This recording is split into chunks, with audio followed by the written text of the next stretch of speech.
Donc, pour notre troisième et dernier panel, le thème, c'est la violence et nos jeunes, so violence in our youth. This specific panel will be essentially in English. It will shift between English and French, but it will primarily be in English.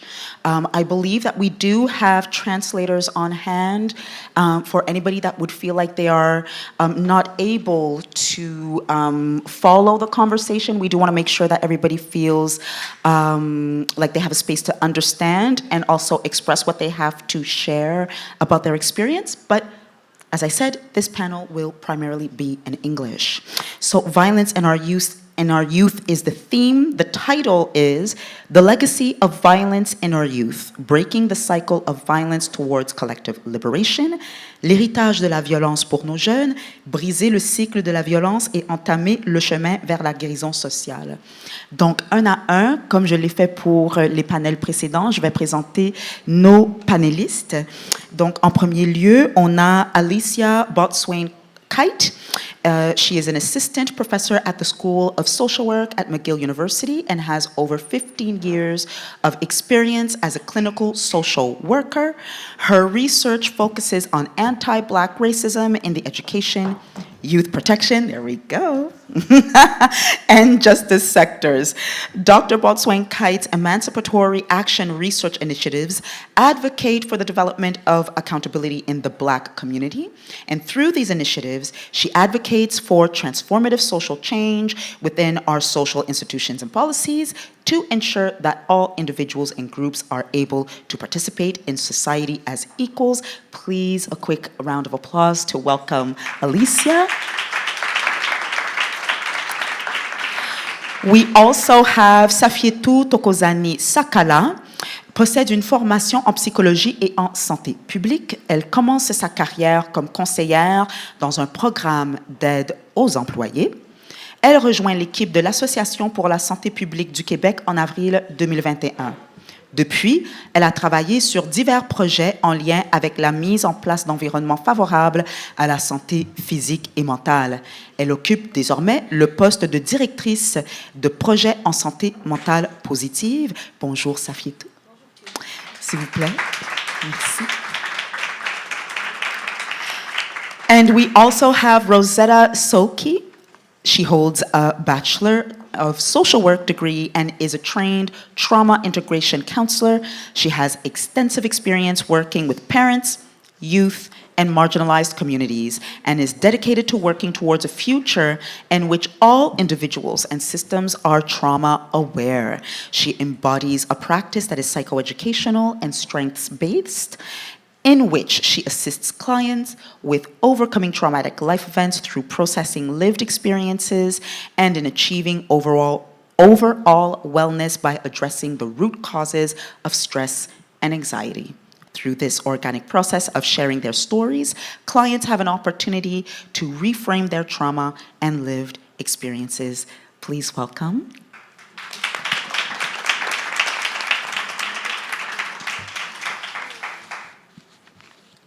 So really, it's an honor. It's a joy for me to share this space with you all since this morning, but also specifically with this panel, because I feel like we'll be threading together our whole day with what you'll be contributing to this conversation.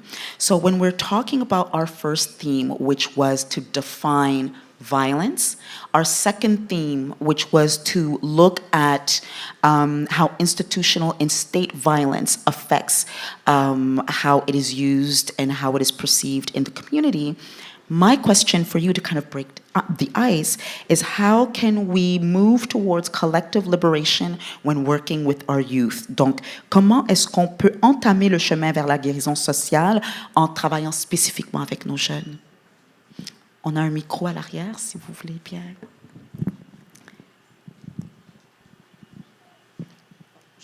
Patate chaude. C'est la première question pour briser la classe, donc n'importe laquelle qui veut bien commencer. Oui? Parfait, ben, je vais y aller alors. D'accord, merci.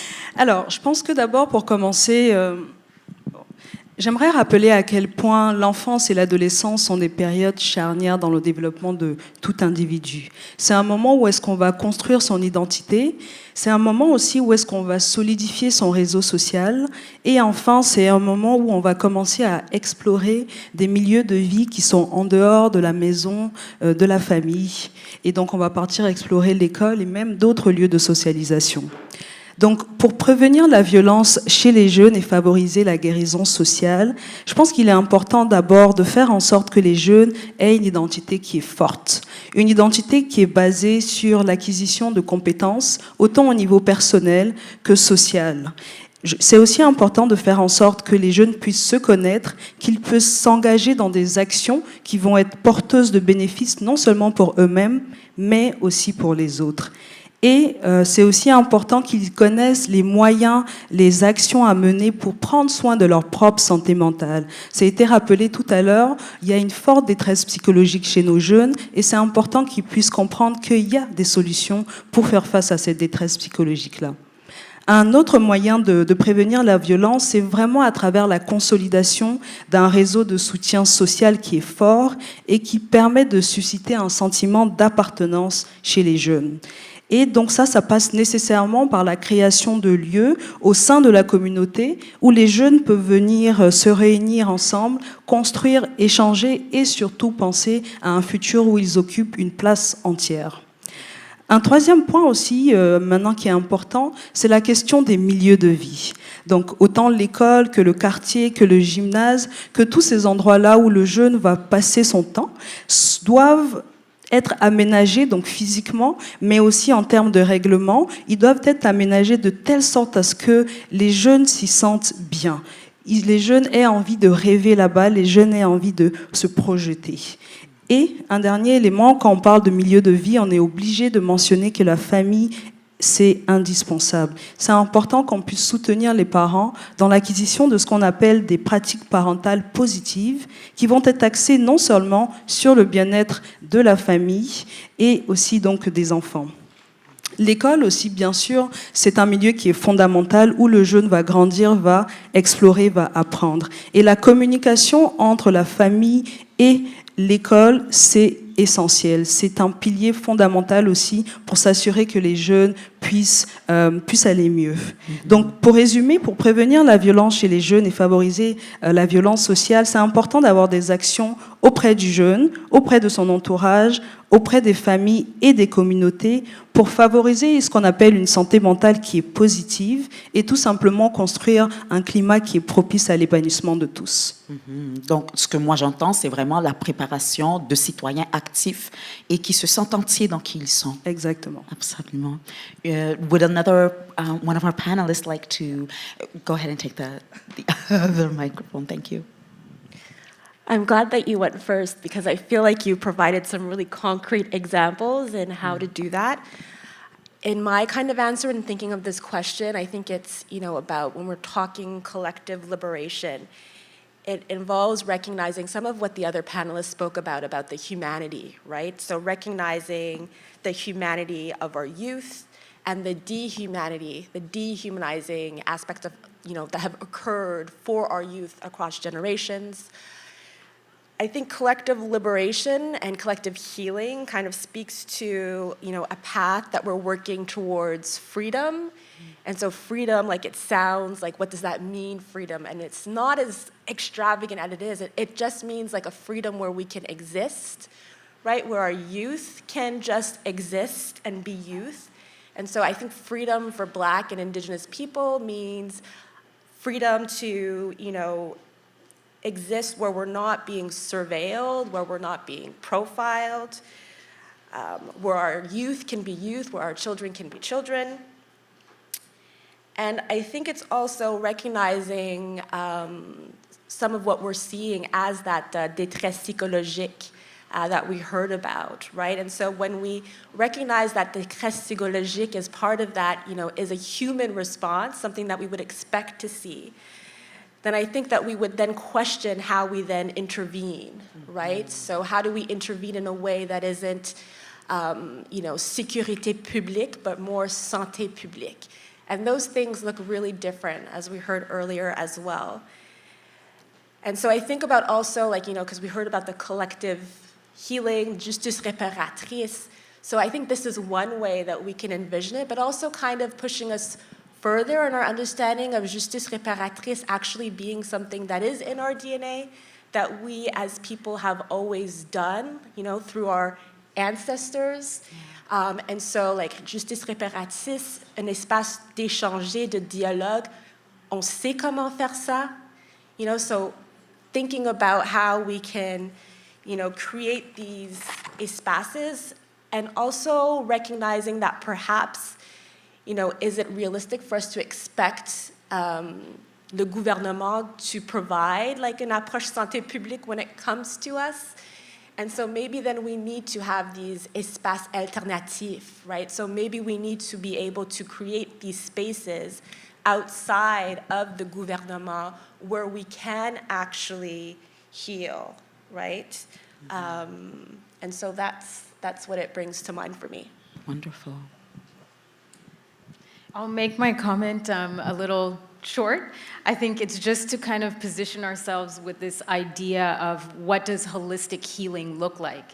So when we're taking a holistic approach, what does that mean? And understanding that mental health and physical health are interrelated, and that we have to move towards this understanding that the mind and body are connected, and that we need to bridge that connection, because at the moment that we experience trauma, we dissociate, we disconnect in order to survive, in order to protect ourselves.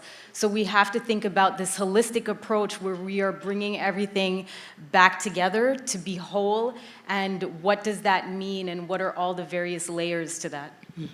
I'm just absolutely loving this first part of our conversation, just because it makes me think of l'arbre des palabres in West Africa, where if there is a conflict, you will sit under the tree as a collective, and we are going to talk this out until we figure out what this is.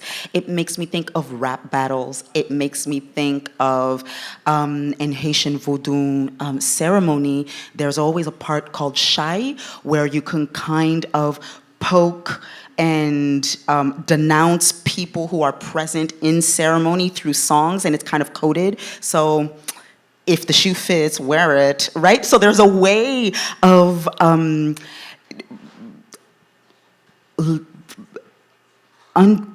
would I say, to loosen the valve, to release the valve within the community to uphold the community.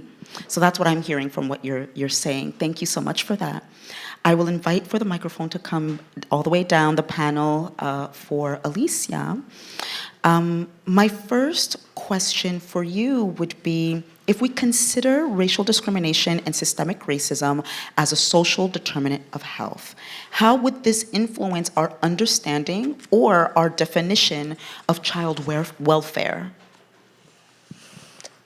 So I took a lot of notes because I really loved the first panel and how we kind of spoke about, what this looks like, in terms of us as a society suffering and being in that détresse psychologique. It really connects. And so if we consider that the families who are coming to the attention of the child welfare system are in détresse psychologique, that as the second, panel kind of spoke to, that is a result of these systemic, la discrimination systémique, then we're going to realize that we have to approach it, from a position of santé publique versus sécurité publique. So when I think about the way we've currently organized our services around, child welfare, sécurité publique for me is short-term, reactive, punitive. And when we approach or think of it through like santé publique, well, then we're kind of recognizing the humanity of the families. We're recognizing that détresse psychologique.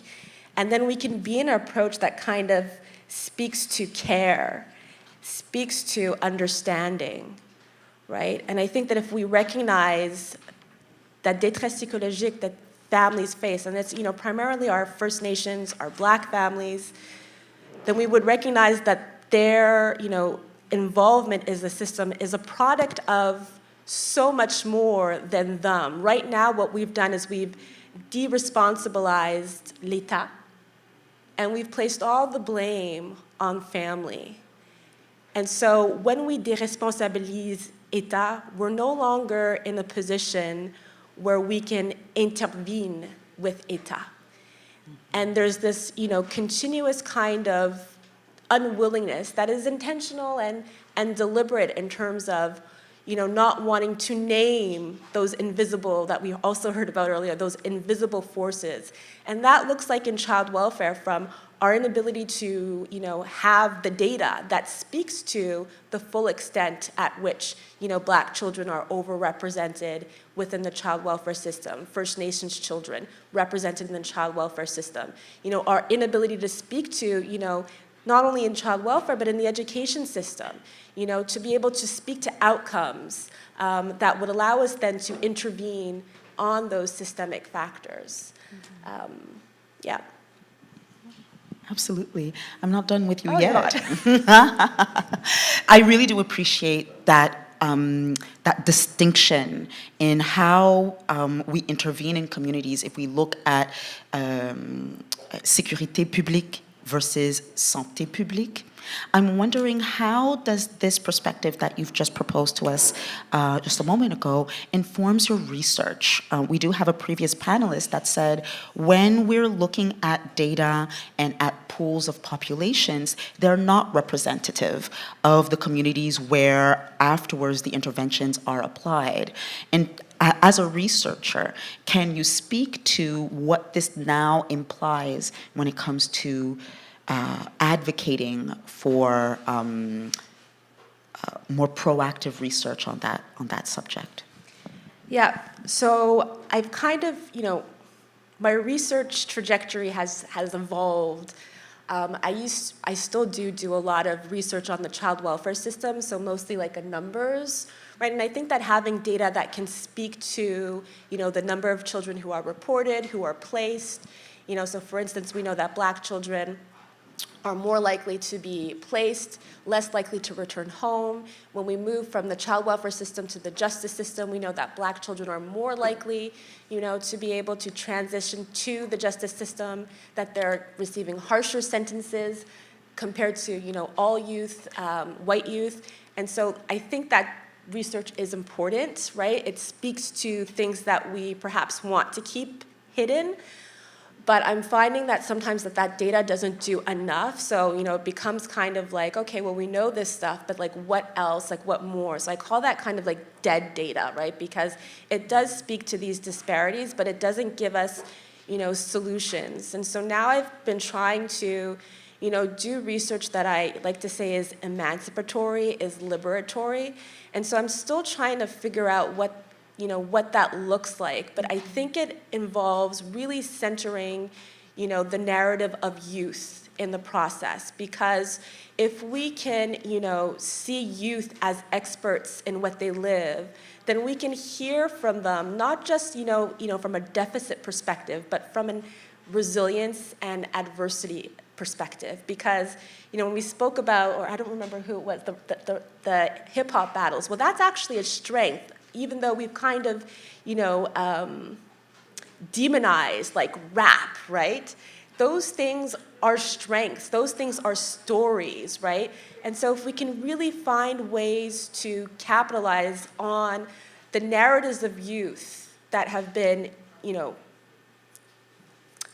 punir, that's discredited, but also like they've been penalized, right? Pathologized, right? And so how can I see myself as a researcher? How can, through the university, which, has its own, difficulties, it's not état, but still, how can we kind of center, how can I work towards getting those narratives and doing that restorying, and challenging of what we think we know about youth, is how I see research moving us forward and going away from this dead data to actually something emancipatory and liberatory. And I really do appreciate the humility in what you shared in terms of how do we make this emancipatory and liberatory, right? Because initially the university space was not meant for that.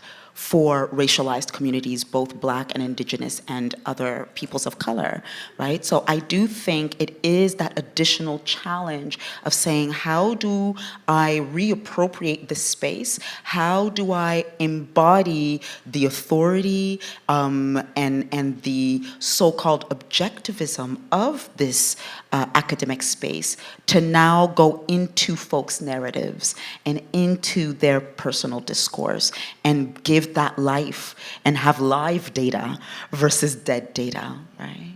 Yeah, I appreciate that. Thank you. Je nous invite à passer le micro à Safiétou. Donc, je pense qu'un peu dans la même veine où nous nous sommes quittés avec Alicia, surtout considérant ton rôle au sein de l'association de la santé publique du Québec. Ouais. Voilà. Comment pouvons-nous encourager l'innovation dans les approches de prévention de la violence? Alors, merci pour cette question. Oui. Alors, je vais dire quelque chose peut-être de contradictoire au premier plan, mais je pense Oui. qu'ici, l'innovation passe vraiment par la consolidation des acquis qui sont déjà en place. Donc la priorité, c'est d'établir un filet de soutien et de sécurité autour du jeune, et la meilleure manière de faire ça, c'est en allant sonder les gens et les communautés sur leurs besoins et ensuite en adaptant notre approche à leurs réponses. Donc, par exemple, si on prend le cas de la violence à l'école, les données nous montrent que les jeunes qui ont un soutien élevé de la part de leurs parents, de leurs amis et des adultes significatifs autour d'eux, ces jeunes-là sont moins nombreux à être auteurs ou victimes de violences à l'école. Et pour que ces jeunes bénéficient de ce soutien, ce qu'il faut faire, c'est d'abord développer au sein de l'école des pratiques éducatives qui favorisent les relations de confiance entre les élèves et les enseignants. Donc ça, par exemple, ça passe par la mise en place de procédures qui sont claires et connues par tous et par toutes lorsqu'il s'agit d'intervenir en situation de crise. Mais ça passe surtout par la prise en compte du point de vue des différents membres de la communauté scolaire. Un autre aspect très important lorsqu'on parle des approches en prévention, c'est vraiment aussi de favoriser le développement de ce qu'on appelle des pratiques parentales positives, qui sont donc axées sur des éléments tels que la communication ou encore l'importance d'être un modèle en tant que parent. Donc à ce sujet, par exemple, nous, à l'Association pour la santé publique du Québec, on va faire sortir un balado, qui est quand même une approche assez innovante en santé publique. Donc ça va sortir en début d'année 2024, et c'est un balado qui a été réalisé avec des parents d'adolescents et qui est destiné aux parents d'adolescents qui cherchent aussi des réponses aux questions qu'ils se posent. Donc, pour prévenir la violence et adopter des approches, on va dire, innovantes, c'est important d'être dans une posture d'écoute des besoins. Et ensuite, il faut agir à la fois au niveau des milieux de vie des jeunes, que ce soit à l'école ou dans les communautés, et il faut aussi agir au niveau des adultes qui sont autour de ces jeunes-là, en particulier leurs parents. Absolument, merci. Et donc, je pense que déjà, tu nous amènes à la prochaine question que j'ai pour toi. Quel est le rôle des professionnels de la santé, et peut-être même scolaire, carrément, dans la prévention et la prise en charge des victimes de violences? Alors, déjà, c'est important de préciser que la violence est vraiment un enjeu de santé publique. C'est un enjeu de santé publique parce que la violence affecte de façon durable le développement et le bien-être des individus, mais aussi celui des communautés dans lesquelles ces individus-là vivent, des communautés auxquelles ils appartiennent. Donc en santé publique, notre rôle, c'est vraiment d'agir de façon systémique pour prévenir la violence et prendre en charge les victimes. Donc agir de manière systémique, ça veut dire vraiment agir auprès de toutes les personnes et de toutes les communautés qui sont concernées. Donc agir auprès des jeunes, de leurs proches, des communautés, des milieux de vie. Une des manières, par exemple, d'agir au niveau des jeunes, c'est vraiment de développer les compétences dont on a parlé tout à l'heure, des compétences qui se situent au niveau cognitif, au niveau social et au niveau donc aussi des émotions. C'est vraiment très très important, et ça va leur permettre de vraiment avoir une santé mentale qui est beaucoup plus positive. Ils vont avoir des outils pour prendre soin d'eux lorsqu'ils en ont besoin. Un autre aspect qui est important aussi au niveau des parents et des adultes significatifs, donc les adultes significatifs, ce sont les intervenants scolaires, les intervenants communautaires, ce genre de personnes-là. Pour eux, c'est important qu'ils soient outillés et qu'ils aient les ressources nécessaires pour d'abord prendre soin d'eux-mêmes, ça c'est important, et ensuite qu'ils puissent ensuite prendre soin des jeunes avec qui ils sont au quotidien. Et un dernier point aussi en santé publique, lorsqu'on veut travailler, c'est la place des communautés. La première chose, c'est de reconnaître que les communautés sont expertes de leurs besoins. Et donc, pour nous, c'est important de collaborer avec ces communautés-là pour renforcer leurs connaissances et leur capacité d'agir, notamment à travers des collaborations donc avec des organismes locaux, pour que ces organismes-là, encore une fois, qui sont ancrés dans la communauté, puissent proposer et mettre en place des solutions adaptées à leur réalité. Donc, pour prévenir la violence avec une approche de santé publique, c'est vraiment important d'agir à tous ces niveaux-là de manière simultanée. Merci beaucoup. Je vais t'inviter à passer le micro.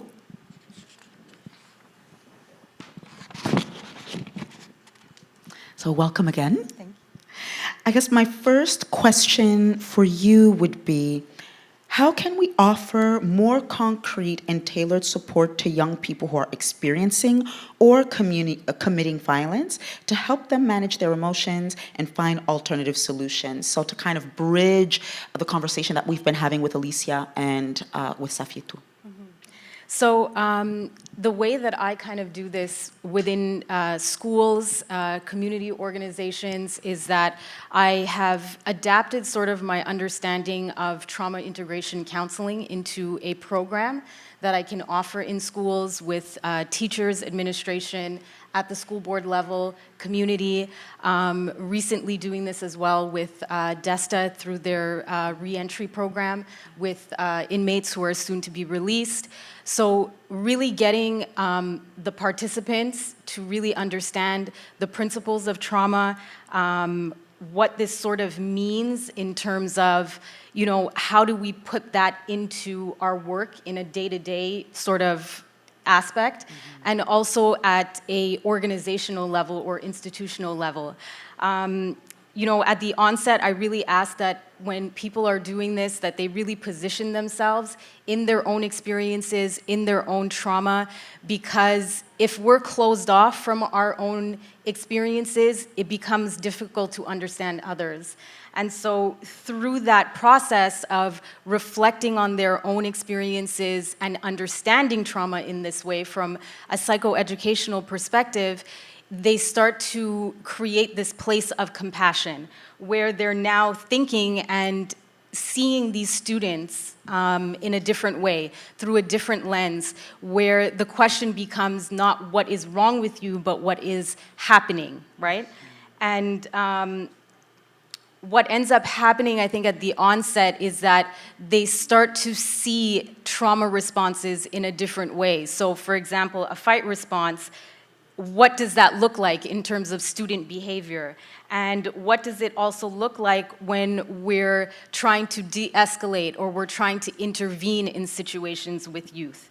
So, you know, the steps that they kind of go through is to identify, first of all, here's a student who's triggered. How can I intervene in a different way? How can I shift this? And so getting them to understand that the first place that they can start with this youth is to start with their emotions and, you know, what is coming up for them in the moment, what are they experiencing, and getting them to verbalize that. And through that process, they actually, you know, in the training, start to acquire different ways, tools, strategies to help them ground and regulate their nervous system. And, you know, it sort of becomes a benefit of somatic therapy without actually doing somatic therapy. So it goes, they can sort of bring the youth through this process of connecting their mind and body. What are you feeling? Where's the stress in your body? How can we help you to make the situation better? What can I do? So asking questions versus sort of trying to control the situation. The thing that happens for teachers as well is that they start to learn or understand how they also become triggered in the process of de-escalating. And so understanding, like I said, understanding themselves leads them to a place of understanding the student that they're trying to also help. Within the schools, what I start to see is this sort of collective and cultural shift where everyone is sort of thinking about student needs through a different lens. And when we're in that place, the final thing that I'll say on this is that they start to think about facilitators and who they can bring into the schools. When we're thinking about facilitators, students want to feel like they can connect, like this person really gets me, they're relatable. So teachers start to understand, from that perspective, when they're looking at facilitators in the community, what do they need to think about when bringing somebody into the school? We stress also creativity and forms of expression and how this is beneficial because it gives them an outlet, it gives them a release, and we talk a lot about also movement and physical release because when we're containing something, it's coming out no matter what, right? So, and typically it's coming out in a way that is a fight response, there's conflict, and teachers become triggering to the students. So when they understand the importance of this release through movement, they start to understand how everything can be shifted within the school environment.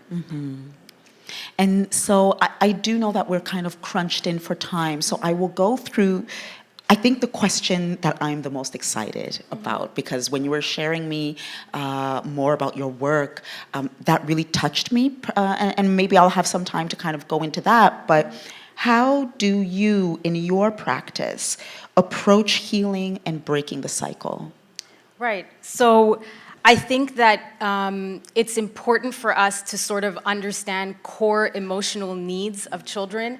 And we know, like the basic needs, food, shelter, clothing, but when we can start to create this shift in terms of supporting parents to understand those core emotional needs, we're thinking about programs in the community and different initiatives. We need to shift away from this idea of creating the perfect parent or the ideal parent or somebody who is parenting the right way and giving them tools or this guideline of how they should do this, but rather helping them to understand core emotional needs. And that's ultimately pivotal in creating this shift, this intergenerational shift. Because if we can understand what it was like for us in terms of our models, our caregivers, and how maybe our core emotional needs were not met, how we then put this forward in our own parenting, and then think about the impact to our children. This is where we can start to create an intergenerational shift. And really what ends up happening is that we're shifting from this place of blame and anger to a place of compassion for our caregivers, self-compassion, a place of understanding. And then we also start to realize that when we have unmet needs, we then, as adults, form these relationship patterns where we are still seeking to meet those unmet needs. So when we understand that and, we can get to this place where we're able to disrupt these patterns and we're able to do this through a process of self-witnessing, creating new neural pathways. So when we think about doing this, and for me specifically in working with youth, whether it's in the school system or youth in care, it really is centering around helping them identify the core needs that have not been met for prolonged periods of time and helping them to sort of also realize the realities of their caregivers. That's where the compassion piece comes in, and a place of understanding, and then helping them to realize that they maybe have developed patterns at a quite quite a young age, and that they're also in this place of maybe seeing themselves from a negative perspective, and they see themselves through this set of beliefs that are also negative.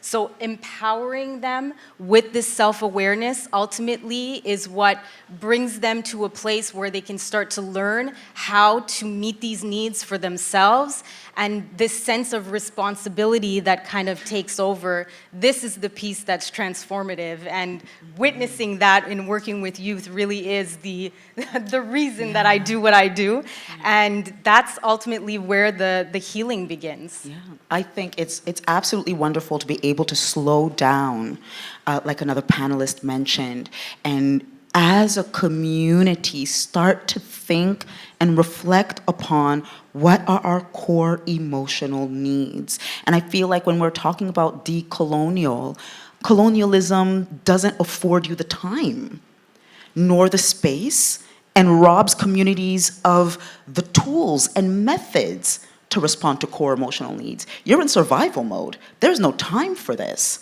And so I feel like our conversation today, our conversation as a panel, and going into redefining what it means to be a parent and to give that power back to parents, and rehumanizing our experience as adults and noticing where are we, like Sankofa, that process for us, I think is deeply decolonial as well.